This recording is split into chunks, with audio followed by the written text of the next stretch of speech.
to the rock. People are abusing him. Foolish Moses, you don't know road. You carry us, come out to Egypt, you don't know where you're going. Foolish man. Then, as he was listening to them, he was listening to God. He was listening to them, he was listening to God. As he was listening to them, he was listening to God. As he was listening to them, he was getting charged up. You are calling me foolish Moses, I don't know road. I don't know road, I brought you past the Red Sea. I don't know road, I don't know road. Then he got to the rock. Instead of speaking to the rock, the annoyance, this anger that we have been talking about, Brother Moses, there is something in your life you need to remove. You say, God understand. Igosa. Water, come on. He even looked at them, he said, Rebel, come and drink water. Water. Everybody was clapping for a miracle that happened in rebellion and disobedience. People were drinking a water that came out of rebellious action. People were taking benefit of a miracle that is wrong. People are shouting hallelujah, ovation, going up for an error. For a miracle that happened in error. And this whole country is being overtaken by people who have taken over our ministry senses by miracles. And the Nigerians are so gullible. A lot of miracles that are celebrated in Nigeria, they are from rebellious ministers. Moses was bringing water out for people to drink, and he called them rebel. And he was rebel number one. He said, oh ye rebels, come and drink water. They drank it. And then God called him and said, come here, what did I ask you to do? I asked you to speak to the rock. I didn't ask you to strike it. This issue in your life that you refuse to deal with, you say, God understand. He has the understanding. But it comes to a point he will no longer understand. So he told Moses, look, see promised land, you will not reach there. What brought Moses down was a miracle. What made Moses' ministry to close prematurely was a miracle. Why God retired Moses prematurely was a miracle that he did.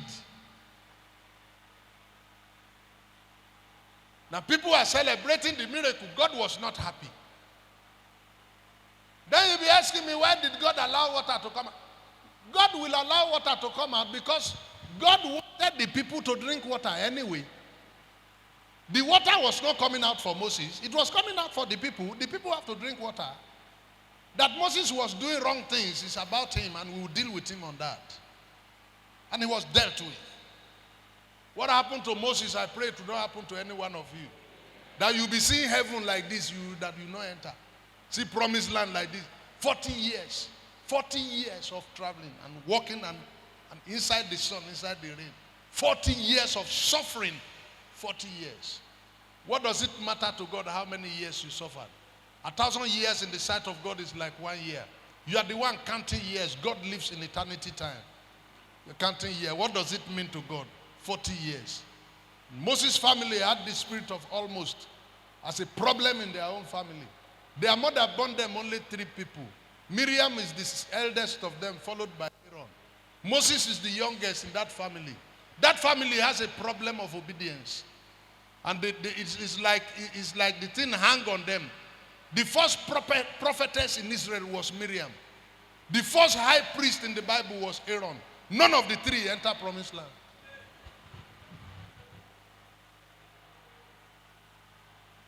Joshua was not a priest. Joshua was not a prophet. Caleb was not a priest. Caleb was not a prophetess or a prophet. The first prophetess in the Bible that the Bible knew was Miriam. The woman was so committed to God, I'm not even sure she married. Because the Bible has no record of her husband and children. She gave so much of her life to the service of God. And her immediate younger brother was Aaron.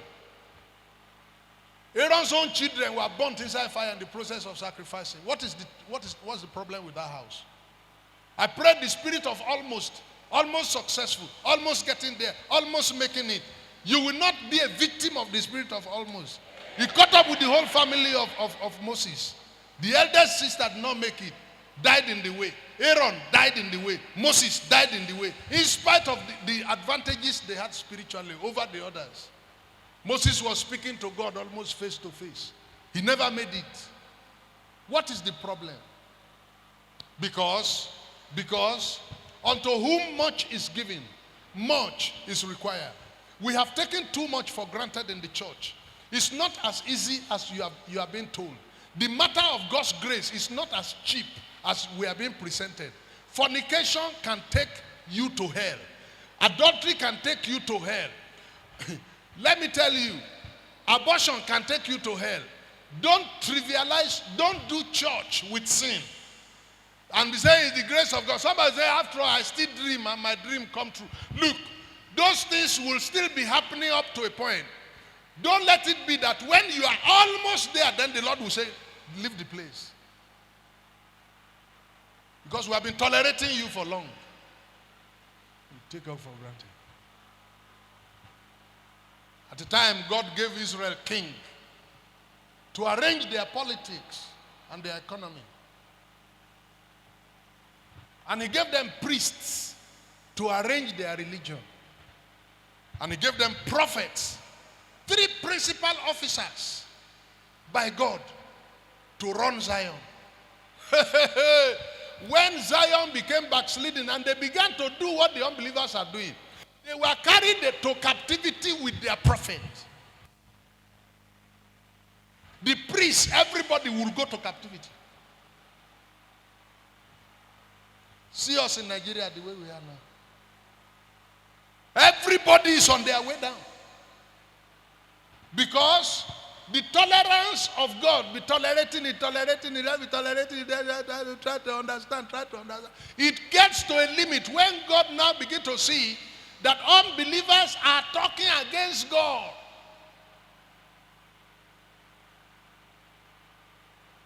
Unbelievers are talking against God because of the way we are living.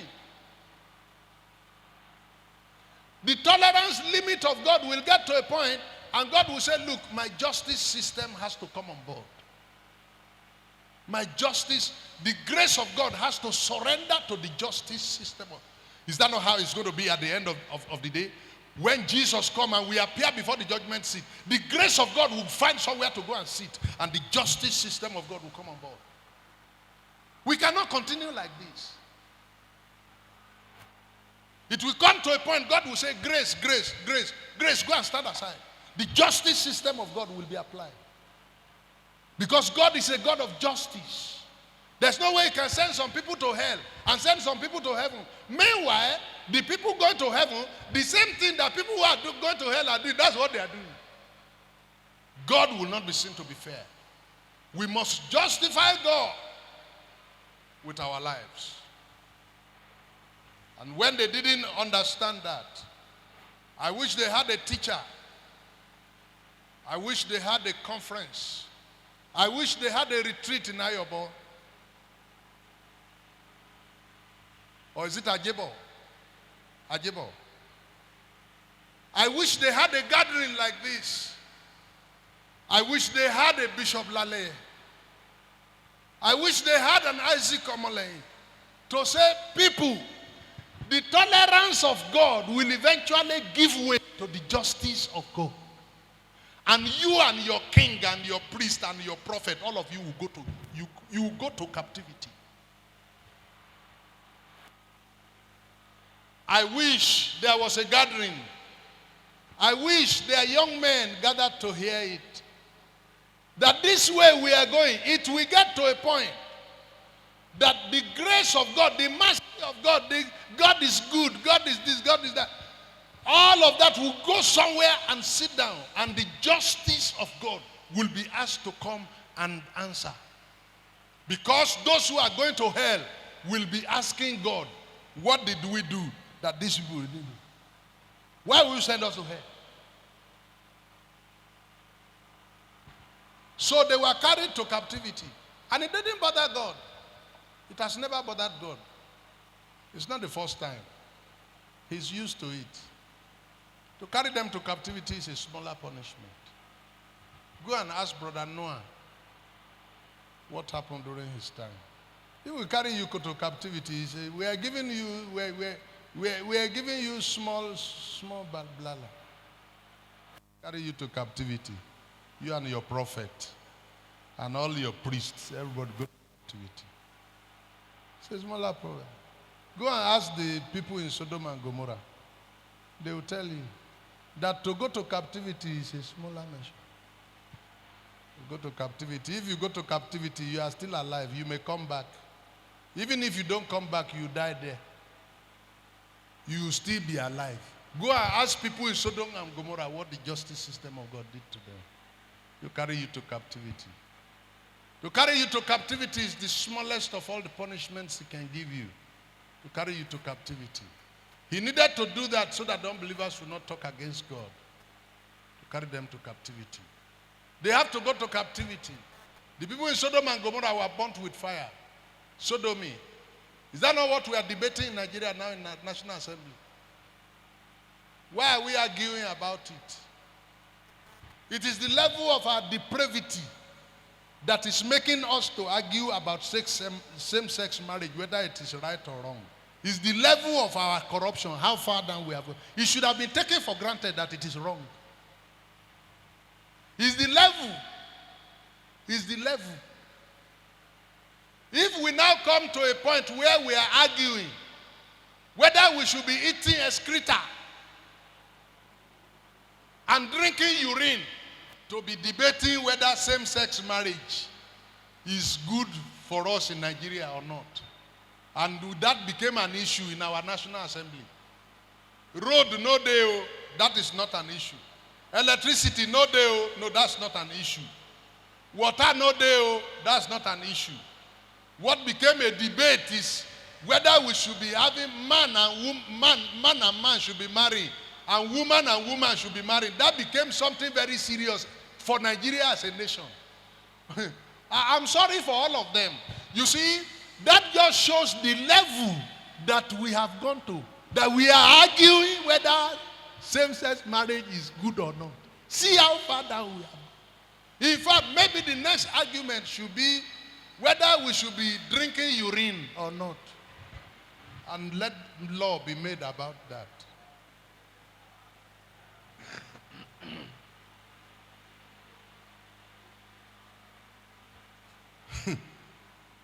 Gay.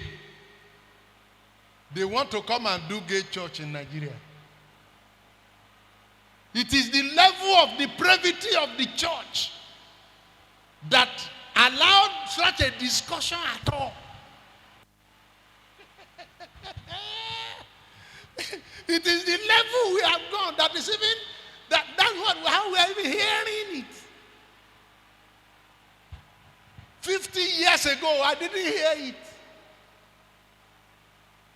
I didn't hear it among unbelievers. 50 years ago in my village, nobody talked about it. Even among unbelievers. For believers to be talking about it now, it shows how far down we have gone.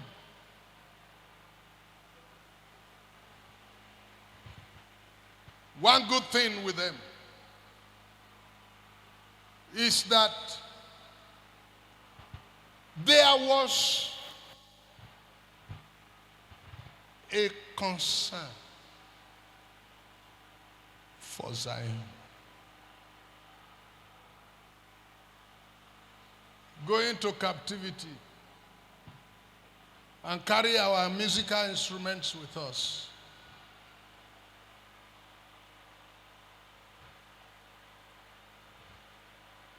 Going to captivity, where idol worship is official. Going to captivity. Idol worship, the one we did and they are carrying us to captivity, was part-time. Now we are going to captivity where idol worship will be full time.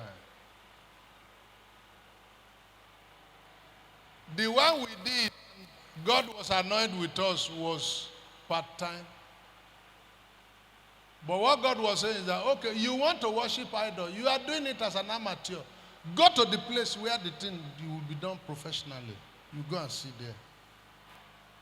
As you are now. Look at yourself. We are looking for light. We don't have enough light. Then you go and join Egbe Okunkun. Okunkun raised to power 2. Just look at yourself. A person like you in a campus cult. Look at yourself very well. Respect yourself. See what God has done for you. The next thing now is to be inside God. Look at yourself. See how many things God has saved you from. You should have died. He did not let you die. The next thing now is to go and do cult. To pay God. Look at yourself very well. And run your memory back to your father's house. And see what you have gone through by prayer. How God used your parents to pray for you so that you will know. By now you should not even be in this world. There are your mates that are mad. Look at yourself very well. You are so ungrateful. And you did not even recognize that it has been by the grace of God that you are where you are now. Now you are on campus. You know how many of you fill jam form? You know how many of you fill jam form? You know how many of you did jam? You know how many of you did not get admission? Now God gave you admission. Next thing now is to go and do cult.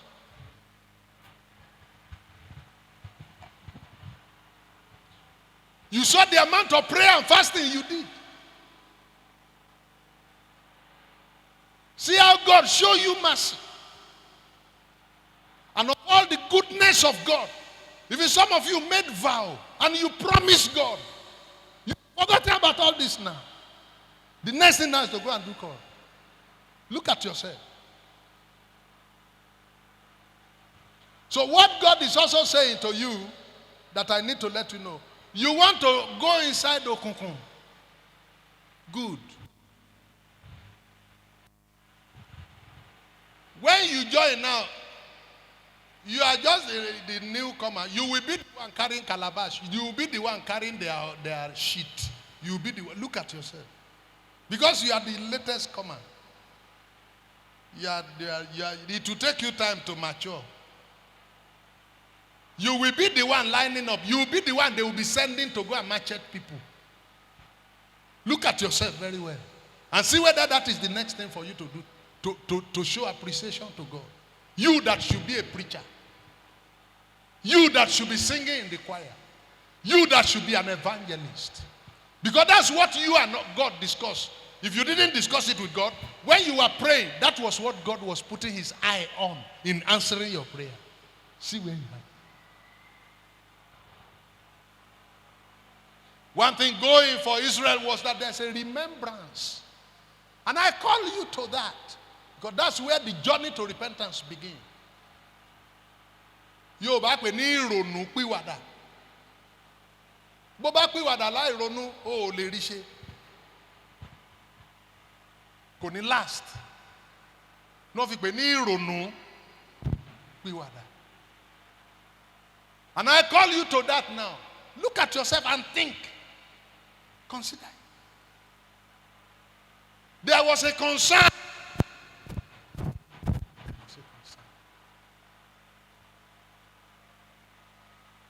There was a concern. There was a reflection. There was a remembrance. There's a running down the memory lane. There are tears.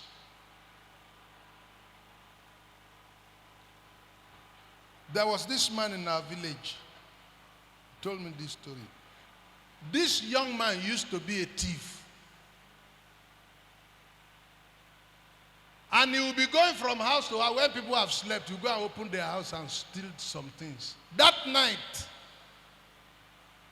he was going to open the house of a certain man. And while he was at the door, the man woke up to go to toilet. And when the thief at the door was hearing the sound of somebody coming, and this person was coming to the door, he ran beside the house and hid under a tree. The man came out, didn't know what happened, and moved to the side of his house and cut cocoyam leaves, 2, 3, and lined them up and put it past excreta and gather it together.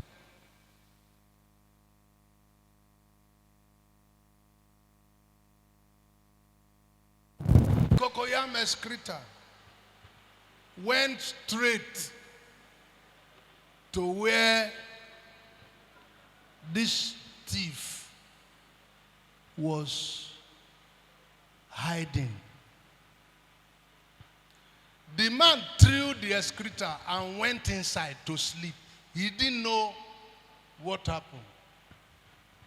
The hand of God guided the excreta direct where the man, he was staying in the dark, so he wasn't even seeing what was going on. But God that saw him where he was guided the excreta to his head. And the cocoyam tear, the leaf, cocoyam leaf, it's not strong. The thing just tear. Warm, hot excreta was going down like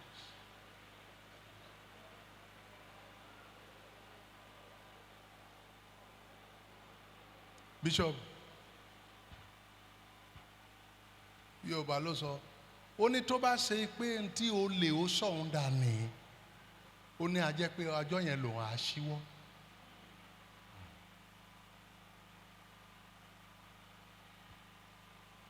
Kò rí mi ó jùgbẹ́ lù mí.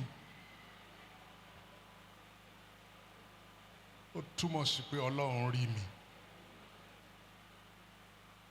He's an elder in the Apostolic Church in Dekina in Benue. He carried his excreta like that to his house to go and pray. He used the excreta to pray. He said, Lord, see what sin has done to me. I won't wait for hell to come. There's no greater humiliation I will have to get. And there's no stronger message that anybody would preach to me. He did not see me, and he threw it at me. God must have seen me, and God is saying something.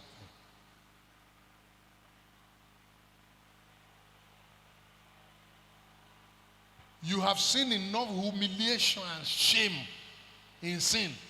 What else do you want to see?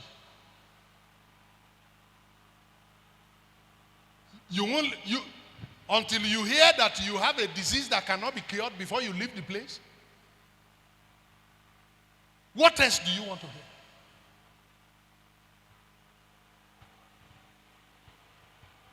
He said, when we remember there was a concern, then they wept.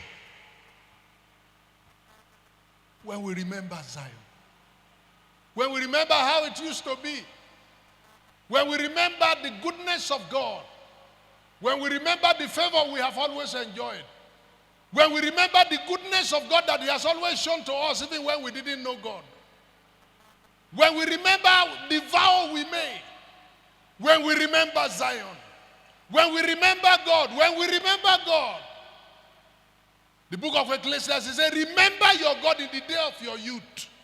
When you remember, there has to be a remembrance. Something must come up in your mind to show a fresh appreciation for God. For all that God has been doing for you since you were born and up to this time. If you don't even know where you are going, see what he has done up to this point. See what he has done, see how much you are owing him. When we remember Zion, the man who is saying this is David, that knew God at under 17. When God began to turn away from the older people to the younger man. Goliath had been there for 39 days. No adult could face him. Saul, the tallest man in Israel, ran away from Goliath. David, who was saying this, was saying it from his experience as a young man. And representing a generation that God was turning to. You have underestimated your chances in our day. I'm speaking to you as a parent, and I'm speaking to you as a pastor. I'm speaking to you as a servant of God. I'm speaking to you here. Most of you here, you are not even as old as my last born. My children are all pastors. I'm speaking to you from experience. How many more days do I have to preach? Look at my head. I'm speaking to you as somebody who knows where we are coming from. I'm speaking to you with apology.